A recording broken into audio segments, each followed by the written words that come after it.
know those people on Facebook that you don't even know that try to add you?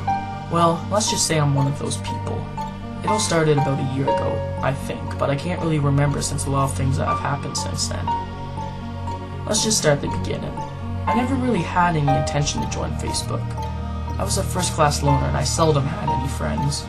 I didn't want to humiliate myself by letting the whole world know how much of a loser I was, but I was persuaded after hearing everyone talking about it. Not to me, of course, but rather around me, just loud enough for me to be able to hear.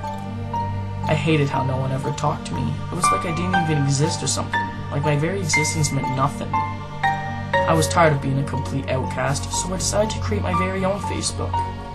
It was scary at first, letting the entire world know what I was doing. I was basically giving up my privacy and freedom to try to finally fit in. The irony of the whole thing was that I was afraid of letting stalkers and serial killers know what I was up to, but I'll get to why that statement turned out to be ironic later. Anywho, at first, Facebook seemed very foreign to me. I had 0 messages, 0 notifications, and 0 friend invites. It was just like in the real world, only this time, the whole world could see it. But regardless, I worked up the courage and started exploring the site. I still remember the first thing I did when I started using it. I remember it so clearly. The game about the fishes. You know that game, right? That game was my favorite. I used to spend hours on it. I would buy countless fishes and then not feed them to watch them die. Watching the fish die was so much fun. I would have probably stayed there forever if it was not for that friend request. I couldn't believe it. Someone wanted to be my friend. I eagerly clicked to accept. It was the best feeling that I could ever describe. So here's where my story begins. After I clicked on his profile, I saw what Facebook was really all about.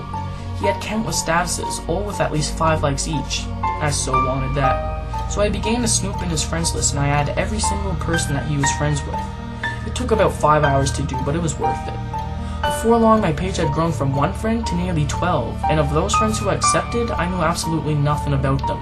But because I was friends with them on Facebook, I learned everything.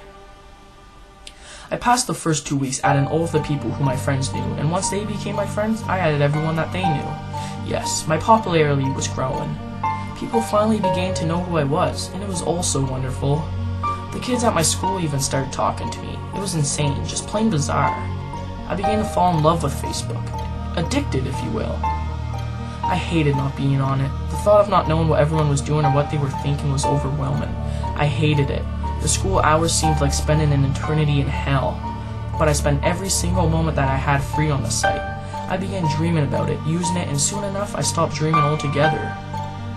I developed insomnia, which was great for me because I knew I could spend an infinite amount of time on Facebook, especially since the school year had just ended. It was sweet to be able to spend every single waking moment of my life on Facebook, but spending so much time on it allowed me to also see the dark side of Facebook. There were people on there that wouldn't accept my friend request.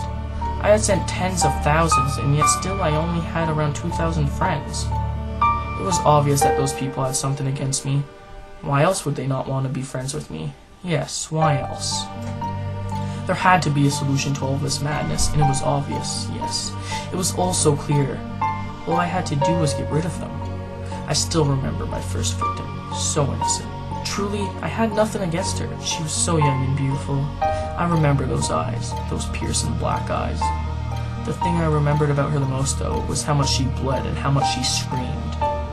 It was a different feeling that I felt then, killing that girl, and I relive it every time I choose a new victim. Come to think of it, I just sent you a friend request. I'd think about it twice before you deny it.